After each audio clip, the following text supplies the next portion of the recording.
To everything, turn, turn, turn. There is a season, turn, turn, turn. And a time to every purpose under heaven.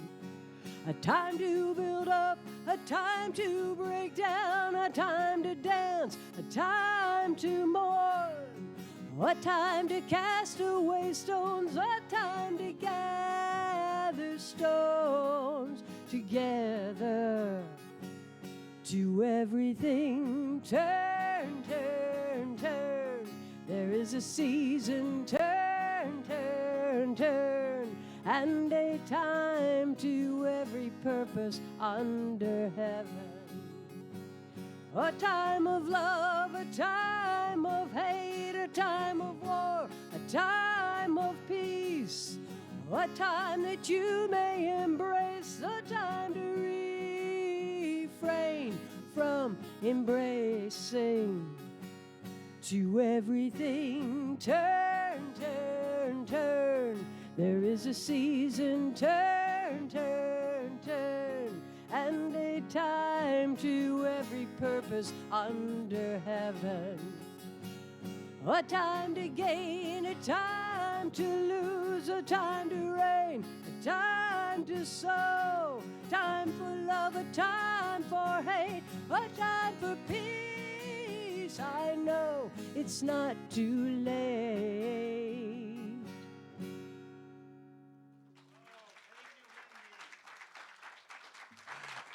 And now to get our service going, we're going to have Brenda come up to do a reading and treatment. Come on up, Brenda.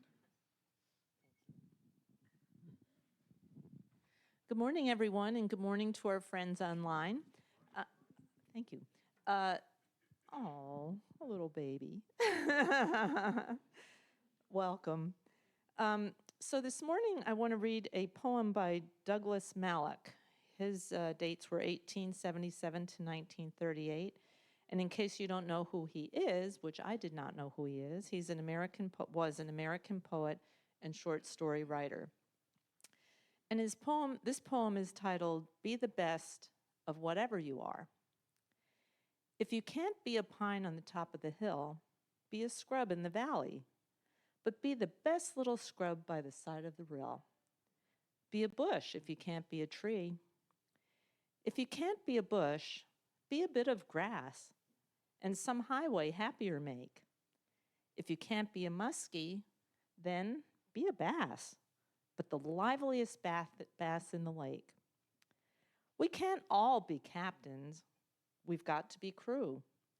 There's something here for all of us. There's big work to do, and there's lesser to do, and the task you must do is the near. If you can't be a highway, then just be a trail. If you can't be the sun, be a star. It isn't by size that you win or fail. Be the best of whatever you are. So as we go into the morning prayer, let's just take a deep breath and know this with me. There is just one divine intelligence, power, life, creator, presence, whatever name you give it, it's there. It is what creates, it has created, it creates now, and it always will create. And it creates through so many outlets, including you and me. Life is seeking an outlet to create that figurative tree we might be, that figurative bush we might be, that figurative bass or muskie or blade of grass. But whatever it is that we are here to be, let us be the best. Because that's what the divine intelligence is wanting to do. It wants to express through us as us in the best way possible.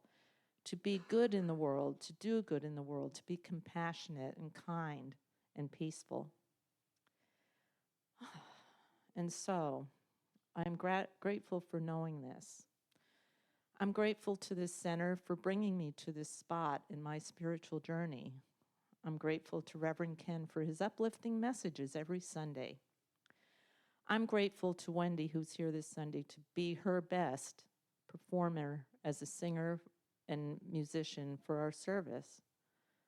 I'm grateful to David Nails and Miles for making the sound and video work as well as it does, doing their best job. I'm grateful to the practitioners and to the Reiki healers, all of us. I'm grateful for every one of us that's here and makes this center the wonderful place that I find it to be. I release this prayer into the mind, knowing that it's doing its amazing work, reflecting back.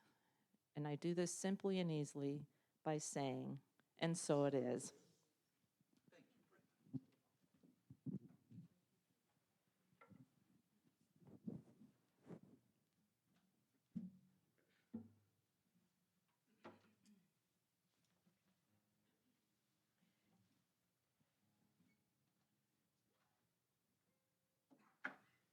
Did anyone here go to the Jason Mraz concert last Sunday night at the amphitheater?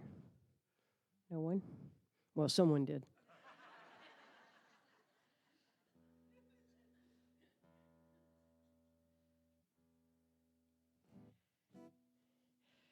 My mom's here this morning. Hi, Mom.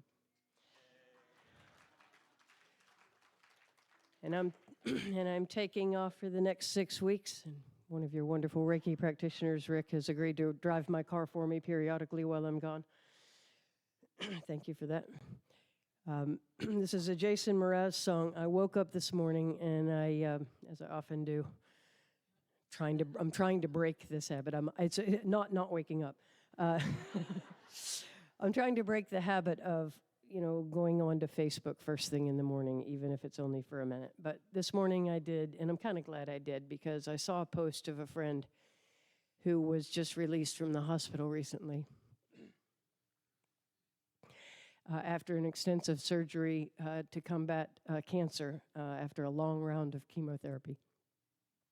And it was the most uplifting post, the best way to start my day. And I just thought, this song was adopted by the Susan G. Komen Foundation years ago as the breast cancer awareness song. And I'm going to dedicate this morning to my friend She.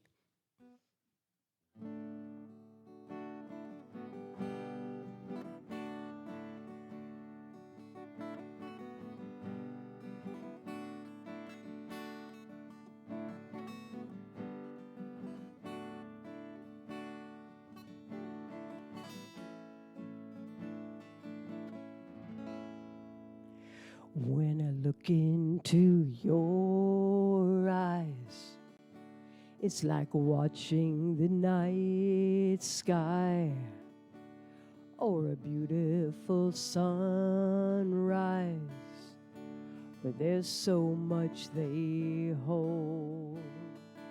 And just like them old stars, I see that you've come so far to be right where you are.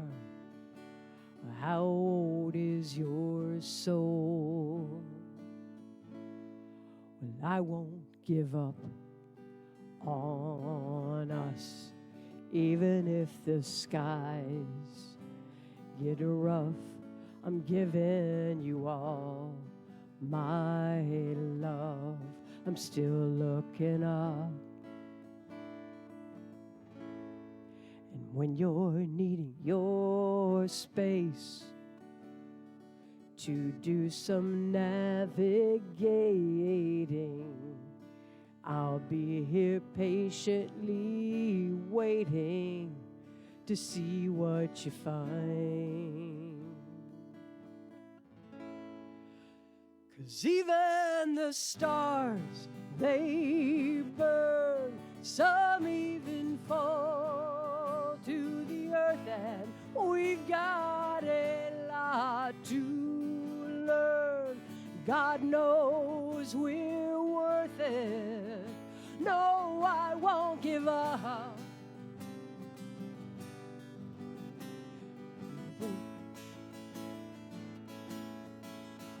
Well, I don't want to be the one who walks away so easily. I'm here to stay and make the difference that I can make. Our differences, they do a lot to teach us how to use the tools and gifts we've got. Yeah, we've got a lot at stake.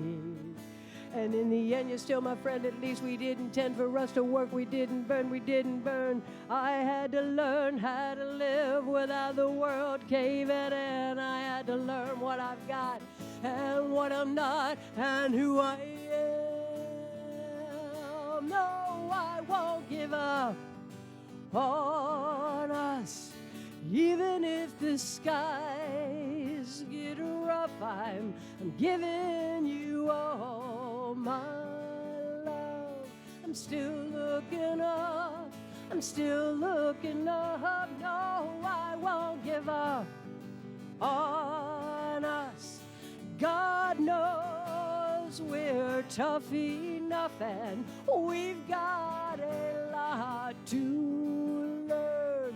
God knows we're worth it. Yeah, we're worth it. No, I won't give up on us. Even if the skies get rough, I'm giving you all my love. I'm still looking up.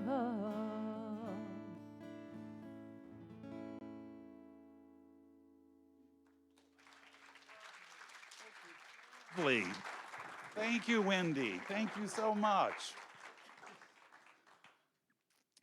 So I'm told my mic's not working, so I'm going to have to use this one. So I'm going to have to use both hands. We'll see how well this works. So my talk title today is A Divine Done Deal. And I'm using this talk because I'm getting to honor a wonderful friend of mine, a mentor, a spiritual hero of mine, my beloved friend, Reverend Nancy Fagan. She's celebrating a birthday today. We're celebrating her birthday, and so to honor her, what I thought I would do is use her book, which we've got copies of in the library, A Divine Done Deal, as inspiration for my talk today. So I hope you'll get her book. It's chock full of great wisdom. Now, while I was writing this talk, I couldn't help but remember the last time she celebrated her birthday with us. It was way before COVID, and a funny thing had happened for that celebration. I had ordered a cake for her from the bakery, and I had to go traveling that week, the week that I ordered it, and I was late getting out of town, and I thought 20 minutes would be enough time to go and run in the grocery store and order the cake. No, it was not. And I got a nice gentleman at the bakery, but while I was giving him the instructions and the details and everything, I knew there was no way that cake was going to come out. I just knew there was going to be an issue with it. And sure enough, when I got there Sunday morning, there was no cake ready. The lady behind the bakery, she was just adorable. You could tell she had already had quite the Sunday morning because she was covered from head to toe in flour. There was nobody there working with her, and I brought her a problem. And you could tell that she really didn't need another problem. So I began to explain to her what I needed, and that on top of the cake that I wanted to say, "Happy birthday, Reverend Nancy."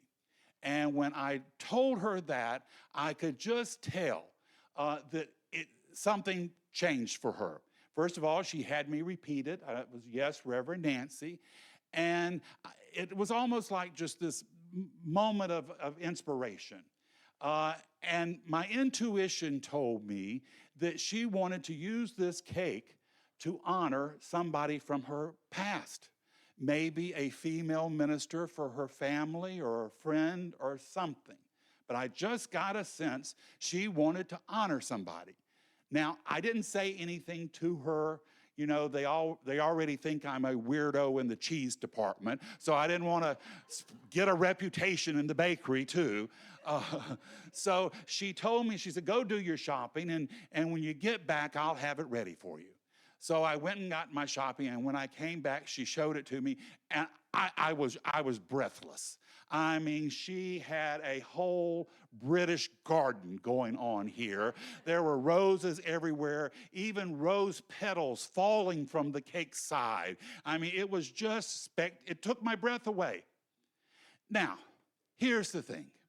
This little lady in the bakery, she was dealing with all her frustrations, and she could have just as easily stayed in that place of frustration and just pushed through. And at the end of the day, she would have gone home with sore feet and probably indigestion. But instead, she chose to lift her eyes to a greater possibility and use what was right in front of her, sugar and butter, to create a blessing, And I think that's all we're ever called to do, just to use what's right in front of us to create a blessing, to make the best of what we have in life. Now, here's a funny thing. I don't know quite what this means, but this is kind of odd.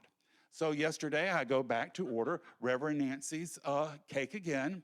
I get to the bakery, and who's at the counter? The same little kindly gentleman that was 5 years ago that took my order. This time, I was much slower in my details to him, and so I had more confidence that it was all going to work out. This morning, when I was in the shower applying my hair-thinning shampoo that my niece who visited me insisted that I start using, I think it's a mixture of gasoline and pine tar, if you want to know the truth.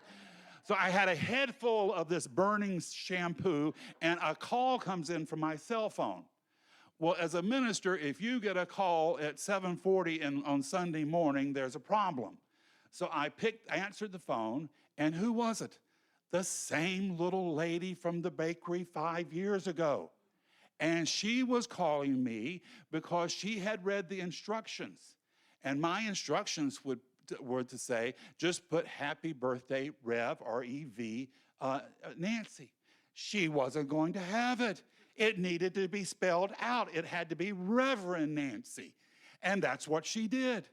Now, when you go outside and you see the cake, you're going to see another beautiful cake that looks like an English garden. This little lady has once again taken sugar and butter and made a blessing. So what's our excuse? What's our excuse for not using what we can to make life as best as we can, the most loving and greatest possibilities? And we have it within us to do, and it's not so hard. I was listening to a spiritualist from England. His name is Paul Jacobs. And he said that most people in life who are not satisfied with their lives, it's because they're not allowing their souls to express in the world in a fashion that their spirit needs to express. They've allowed the world to put too many pressures on them, too many deadlines, too many obligations and should-haves, and they're not allowing their souls to fly free and to be the source of blessings that they can be. He said we need to accept the power that we have to manifest a life of health and love and prosperity, and that to keep in mind that we live throughout eternity. And this moment in our life is just but a brief moment, a grain of sand on the beach of eternity. And we're here to release that love and joy and happiness. The only miracle we ever need is to open our eyes to our great potential in God's love and Spirit's possibilities. That's the only miracle we need.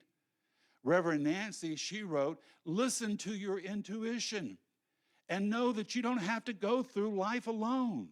You have a partner with you, and this partner is forever urging you to know your potential, that you are an individualization of one power, and that this presence, when you unite with it, when you become one with it, that you're given the privilege to decide what it is you want in life and what it is that you can turn back to universal law to get something better. It's like Amazon. You order something from Amazon, it comes to you, you don't like it. What do? You send it back to Amazon. We can do the same thing with spirit. You know, you get a product from Amazon, let's say, I don't know, something comes to mind, hair thinning shampoo. You send it back. You don't hold on to it. You don't go around complaining about it. How many of us know people who've gone through life complaining about their parents or complaining about their exes? You know, my dear beloved sister who's transitioned, she had an ex that she blamed most of her problems on. And one time she was complaining about something, and I told her, I said, Sandra, I said, Tony wasn't responsible for that. That was just an accident. And she looked at me, she said, well, I don't care, I'm gonna blame him anyway. Yeah. Now, I love the idea of a divine done deal. It seems to me that most of our troubles come from a fear that we're alone in this world and that we don't have a creator that loves us and supports us and wants the best for us. We are not on loan from God to be tested in order to prove we're deserving of our parents' support. All the good that we seek is simply to know that we're worthwhile, we're valuable, that our lives have meaning and purpose, and that we're here to experience Spirit support for us and through us. Reverend Nancy says that to do this, we need to heed our intuition. We want to think of our intuition as a compass to guide us through life's path. It is a quiet knowing that when we listen to it, we open ourselves up to infinite possibilities.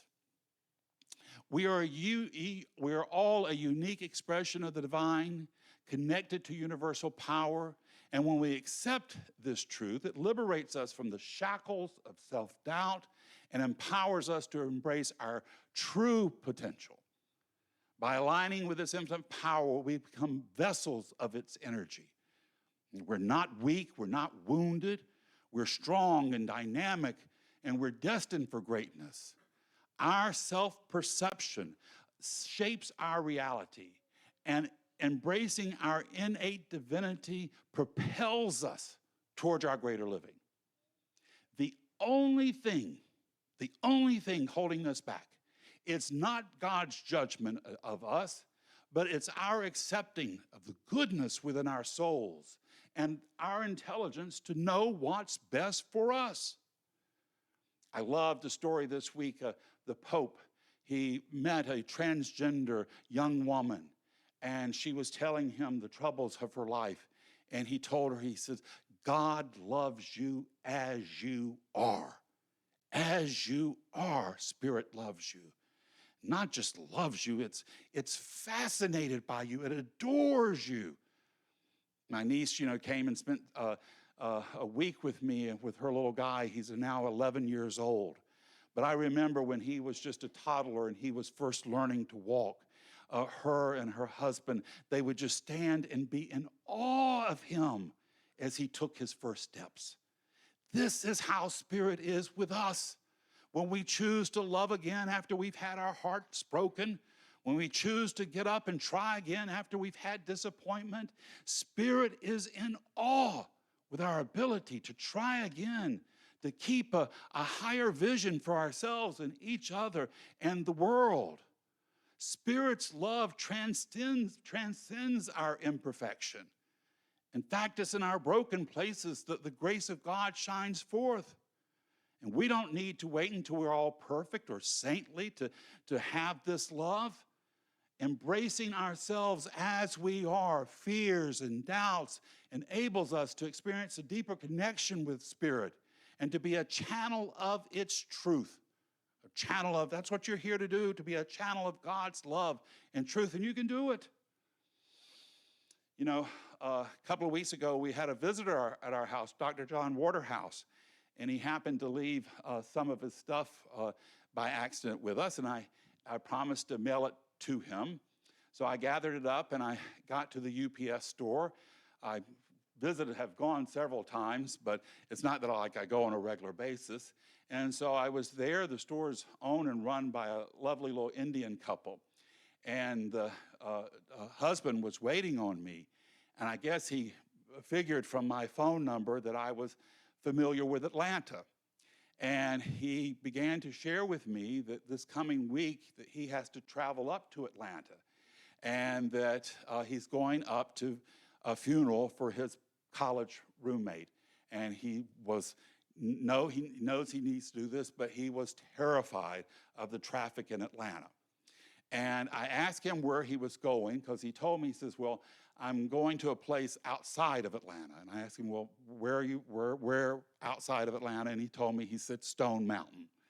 And my reply to him was, no, that's Atlanta. That's Atlanta. And when I said it and I saw his response, I knew it wasn't what he wanted to hear, because he was as scared of Atlanta as I would be a grizzly bear or an invitation to Weight Watchers. I mean, it was nothing he wanted to hear. So I talked to him a little bit more. We were going on to strategies about how to, because you do have to have a strategy. When do you leave St. Augustine so you get into Atlanta, not in rush hour in the morning. You want to avoid the lunch hour rush, and by all means avoid the evening rush hour. So we were talking different strategies, and suddenly I realized something.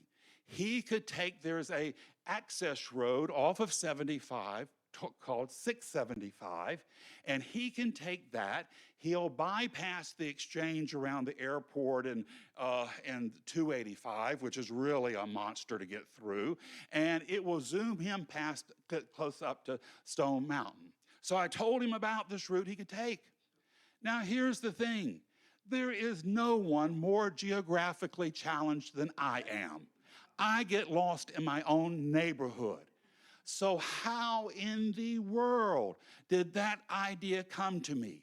On a regular day, if you had asked me what's the access road from 75 that gets you to Stone Mountain, I would have never been able to come up with it. But in that moment, it came to me naturally. Now here's an interesting thing. It seems to me that when we want blessings to come into our life, we have to be in a place of equilibrium. We can't be too needy or too panicked or too desperate for them. If you hear somebody say to you, I've got to have this, or I can't keep on, they've set up an energetic barrier to keep that thing from happening. We want to be in a place where life is good and greater blessings are even better. This seems to me the place that makes that energy easier to attract into our life. And to achieve this equilibrium, well, we can use prayer for ourselves. And you certainly want to have a prayer partner, someone that can pray for you. You also want to be praying for others. You want to do your meditation. You want to do your yoga, your movement. You want to think well of yourself, and you want to make sure that you think well of the people around you. And if you can't think well of those around you, then don't think about them at all. But you want to be in a place where you feel good about yourself. And if you can't feel good about yourself, then put your hands to work to help somebody else out. This, to me, is the surefire way to raise our vibrations when we're helping those around us out to live a better life, to have a better journey. Now, we don't want to do it with guilt and shame. The Christians tried that for 2,000 years. It doesn't work. It gets you only more guilt and shame. You want to do it through joy, by an acknowledgement that you're so blessed that you can't hold it all within, that you've got to pass your blessings along. I feel If we will step into this, we'll create a new heaven and a new earth that has been foretold forever, and we'll see it in our lifetimes. We're here to make the best of our lives. Reverend Nancy says we should think of ourselves as positive co-creators with Spirit. Positive co-creators by embracing our intuition, recognizing our divine potential, living from a place of love and connection. We can live lives filled with happiness, limitless good, and health. And if you don't believe her, if you have doubts about it, just look at her today, surrounded by a loving family that absolutely adore her. This is possible, and she's proved it. Ours is a journey of self-discovery, and we can walk confidently down the path of our highest potential, knowing that we are guided, that we're loved, that we're capable of creating a life of purpose and fulfillment, that we're here to be inspired and inspiring. We're here to know that we can be loved and loving and encouraged. We're here to witness God itself showing up in our lives, and to do it without any sense of doubt, to do it in a way that the world cannot disprove it for you. It's what we're here to do. We're here to bring about God's blessings in our lives, and we can do it.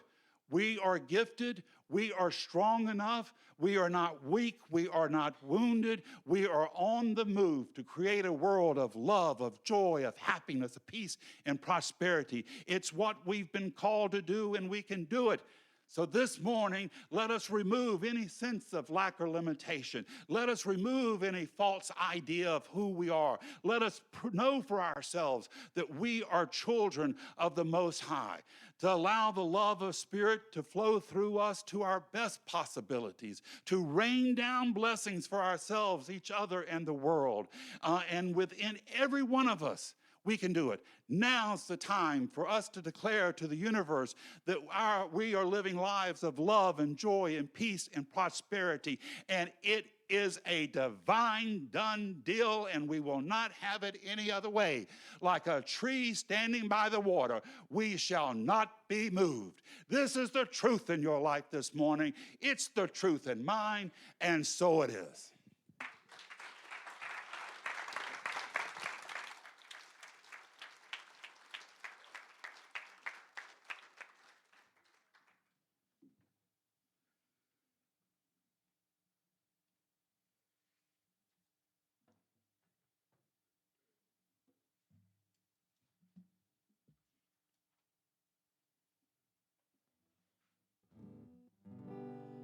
I'm definitely going to ask you to sing this one with me. Love is but a song we sing, fear's the way we die.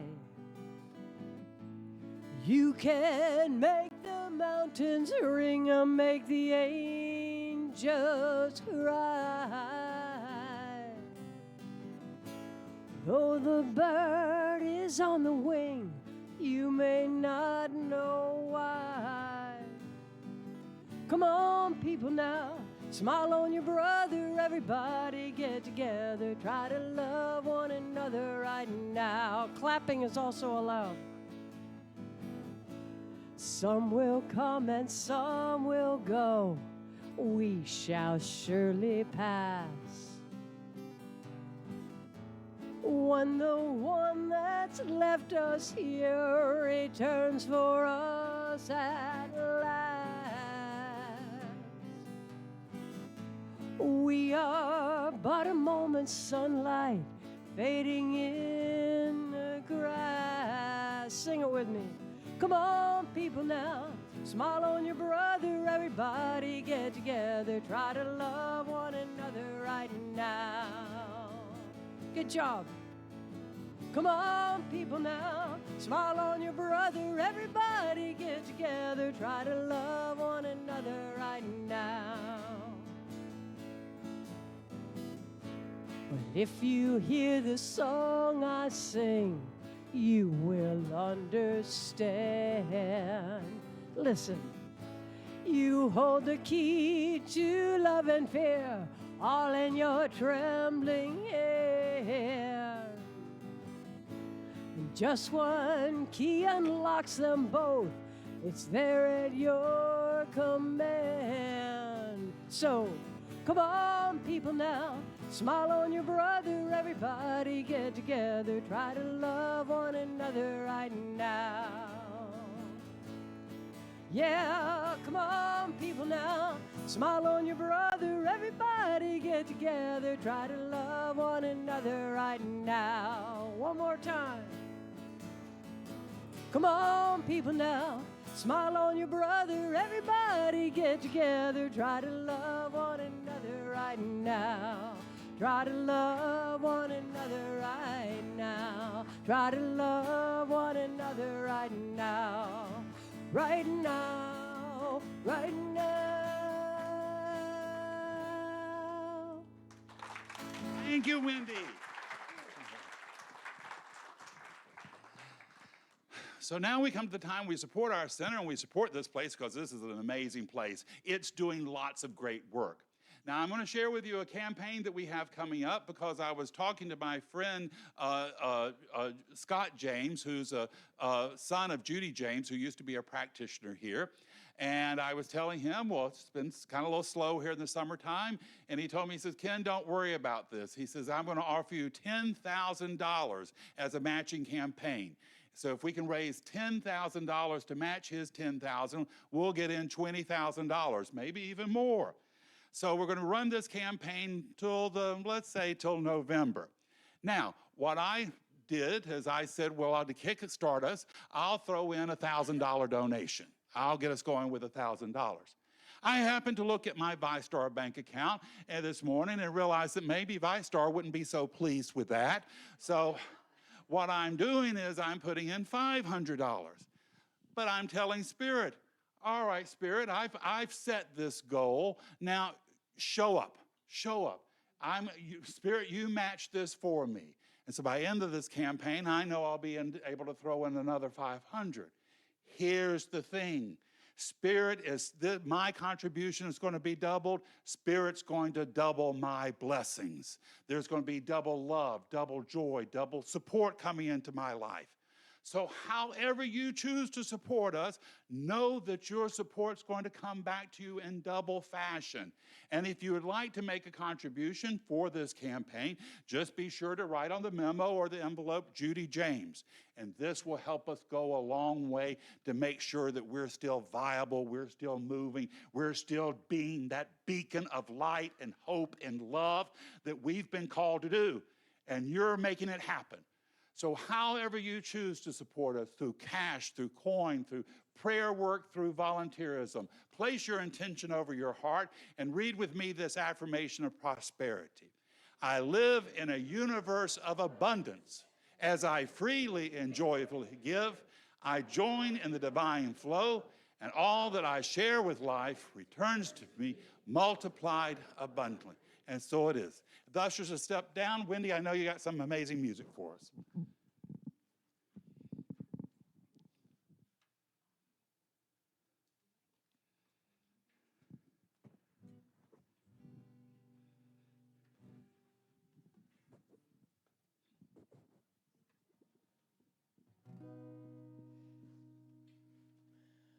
This is just for fun, so y'all sing along to this one if you remember this old, gosh, I think it might have been Anne Murray who did this. I can't remember. Well, put your hand in the hand of the man who still the waters.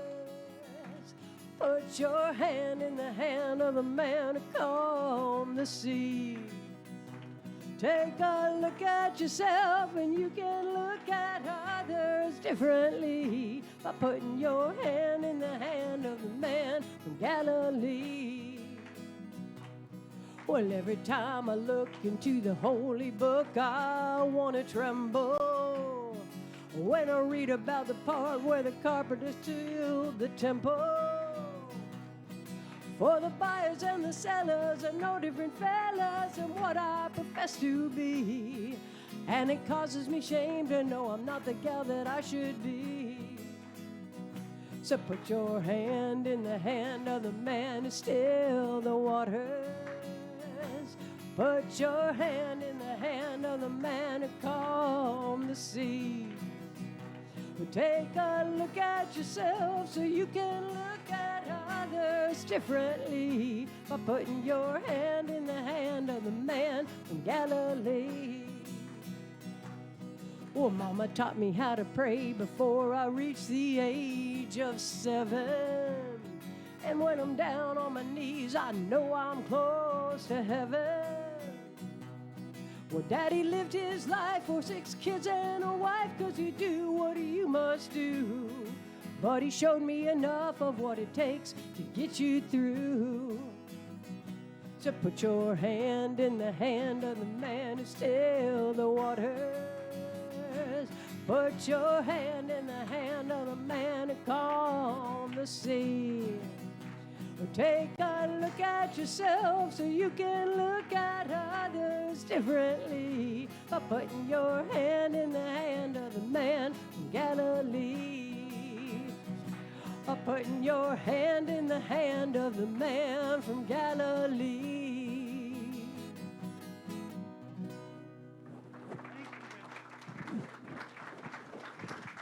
Thank you, Wendy. Forgot I needed this for a moment. Thank you, Diane. Thank you for your contributions. Your support is allowing us to continue to be a beacon of hope and love and light and inspiration. So we thank you. We bless your offering. We release it, knowing it does its good and powerful work, returning to us multiplied abundantly. And together we say, and so it is. All right, so let's close the service with an affirmative prayer. I'm going to do it in the first person, but take it in for yourself. If I say something that works for you, hold tight to that. If I say something that doesn't work for you, just let that part slide by. But just know this truth with me this morning.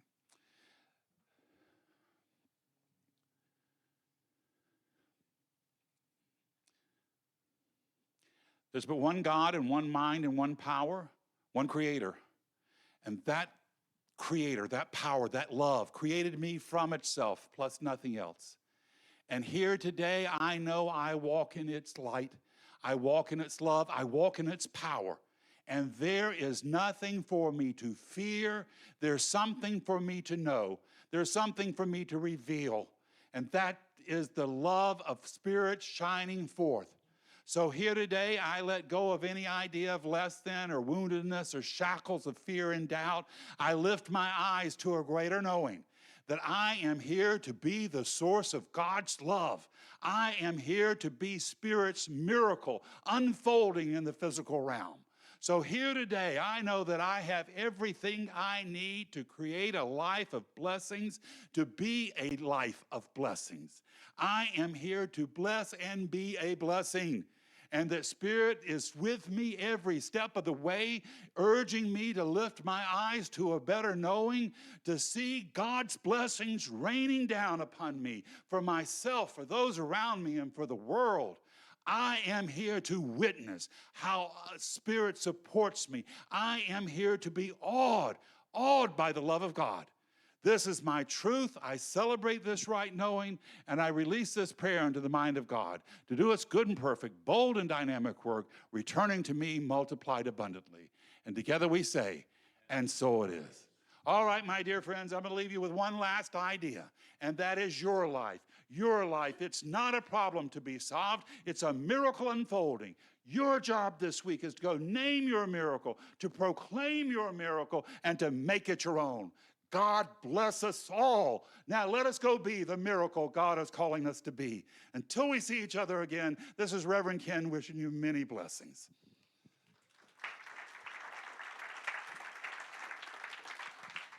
I'm going to stand up and sing I call it your song because I learned this for you, and I decided I liked it so much that I end every time I'm here with it. So.